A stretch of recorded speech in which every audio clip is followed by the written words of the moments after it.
এখন আমি যে জায়গায় দাঁড়িয়ে আছি এটা একটা নির্জন জায়গা হলেও অনেক সুন্দর। মানে আপনারা দেখেন চারপাশে কিচ্ছু নেই, আমি একা, মানে আমার এই এরিয়ার ভিতরে। সো এখানে একটা জিনিস আমি উপলব্ধি করতে পারতেছি, সেটা হচ্ছে চান্দুরা যতই ঘেউ ঘেউ করো লাভ নয়। ঘেউ ঘেউ করা কুত্তার স্বভাব, আমার না। তো আমি বাড়ির দিকে যাচ্ছিলাম, তো আমার রাস্তাটা এইটা ছিল না, আমার রাস্তাটা ছিল ওই যে ওই পাশে আপনারা দেখতে পারতেছেন কত সুন্দর রাস্তা, ওইখান দিয়ে চলে গেছে উপরে।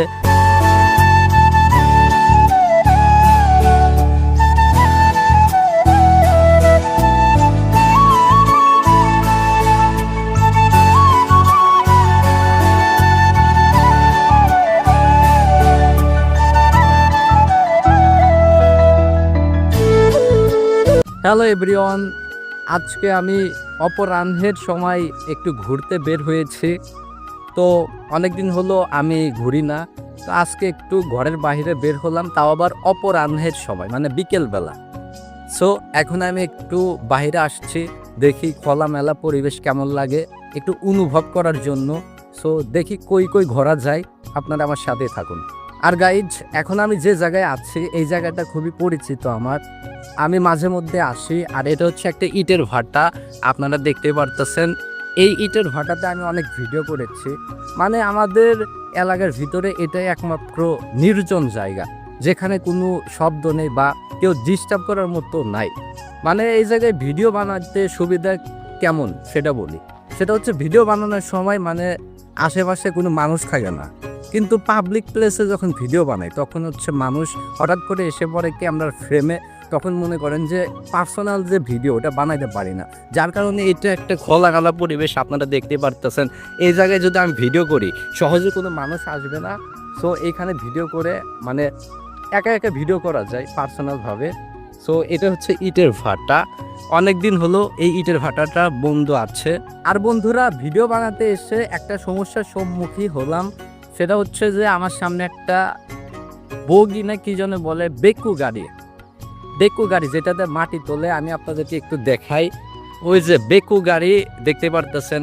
তো এটার শব্দে আমার কানটা ঝালঝা হয়ে যাইতেছে, মানে নয়েজটা অনেক বেশি, মানে কথা আর কি আমার ফোনে স্পষ্টভাবে যাবে না। অর্থাৎ আমার কথার চেয়ে ওই বেকুর সাউন্ডটা, মানে বেকুর যে ইঞ্জিনের সাউন্ড, ওইটা হচ্ছে বেশি আমার ফোনের ভিতরে রেকর্ড হচ্ছে, যার কারণে আমি ভিডিও মানে স্পষ্টভাবে আমার ভয়েসটা নিতে পারতেছি না। আর বন্ধুরা, এখন আমি যে জায়গায় দাঁড়িয়ে আছি এটা একটা নির্জন জায়গা হলেও অনেক সুন্দর। মানে আপনারা দেখেন চারপাশে কিচ্ছু নেই, আমি একা, মানে আমার এই এরিয়ার ভিতরে। সো এখানে একটা জিনিস আমি উপলব্ধি করতে পারতেছি, সেটা হচ্ছে প্রকৃতির যে বাতাস, মানে আল্লাহ তাআলা যে আমাদেরকে ফ্রি বাতাস দিয়েছেন, যেটা হচ্ছে ফ্যানের থেকেও এসির থেকেও অনেক ঠান্ডা। আমি ওইটাও উপভোগ করতে পারতেছি, মানে উপলব্ধি করতে পারতেছি। সেই সুন্দর বাতাস আমার শরীরে আসতেছে, মানে একা একা ঘুরতে আসা এবং এরকম একটা মনোরম পরিবেশ। যদিও শব্দ আমার কানে আসতেছে, তারপরেও আর কি মনোরম পরিবেশ লাগতেছে, মানে খুবই সুন্দর বাতাস, আবহাওয়া। বিকালবেলা একটু ঘোরাঘুরি, মানে একা ঘোরা, তারপর একটা ভালো লাগতেছে। আর বন্ধুরা, আমি এই লোকেশন থেকে চলে যাচ্ছি, আসছিলাম ভিডিও বানাইতে কিন্তু পারলাম না প্রচণ্ড পরিমাণে নয়েজের কারণে। আবার আমার সামনে দেখেন কুকুর আসছে যুদ্ধ লাগাইতে, দেখতে পারতেছেন, আমারে দেখে ঘেউ ঘেউ করতেছে। চান্দুরা যতই ঘেউ ঘেউ করো লাভ নয়। ঘেউ ঘেউ করা কুত্তার স্বভাব, আমার না। দেখতে পারতেছেন কুত্তারা ঘেউ ঘেউ করতেছে আর আমি চুপচাপ করে আছি। তো কি আর করা, এখন আমি চলে যাচ্ছি। প্রচণ্ড পরিমাণ নয়েজের কারণে ভিডিও করতে পারলাম না। আসলে ওই কুকুররা আমাকে প্রথমে অ্যাটাক করতে আসছিল, যার কারণে ঘেউ ঘেউ করে আসতেছে।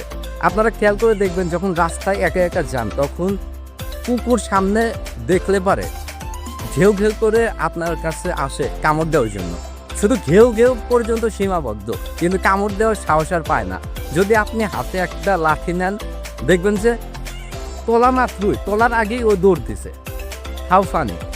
মূলত আমি বাড়ির দিকে যাচ্ছিলাম, তো আমার রাস্তাটা এইটা ছিল না, আমার রাস্তাটা ছিল ওই যে ওই পাশে আপনারা দেখতে পারতেছেন কত সুন্দর রাস্তা, ওইখান দিয়ে চলে গেছে উপরে বড় রাস্তা দেখতে পারতেছেন। সো আমার এদিক দিয়ে আসার রিজনস হচ্ছে যে এই যে আমাদের যে শস্য, আমাদের যে ধানের ক্ষেত, এই সৌন্দর্যটা দেখার জন্য, এটা একটু উপলব্ধি করার জন্য। আমাদের বাংলাদেশ সবুজ শ্যামল, বাংলাদেশ কৃষি প্রধান দেশ। তো এই কৃষির সাথে থাকতে আমার ভালো লাগে। যেহেতু আমি গ্রামে বাস করি, সেহেতু এই কৃষির সাথে আমারও মানে একটা সম্পর্ক আছে। যদিও আমি এই কৃষি ফলাই না বা আর কি চাষাবাদ করি না, তবে গ্রামের মানুষ অনুযায়ী আমি না করলেও আমার পরিবারের কিছু লোক করে। তো গ্রামের মানুষ সেহেতু আমি কৃষির সাথে জড়িত, মানে কৃষির সাথে সম্পর্ক থাকবে, এটাই স্বাভাবিক। তো এই সৌন্দর্য দেখার জন্য আমি এই রাস্তা দিয়ে আসলাম। সো এটাই ছিল হচ্ছে আমাদের সবুজ শ্যামল সরিষার ক্ষেত দেখতে পারতেছেন। আর প্রিয় বন্ধুরা, এই ছিল আজকের ছোটোখাটো আমার অপরাহ্নের কিছু সময়। যদি ভালো লাগে একটা লাইক করবেন, আর দেখা হবে নেক্সট ভিডিওতে।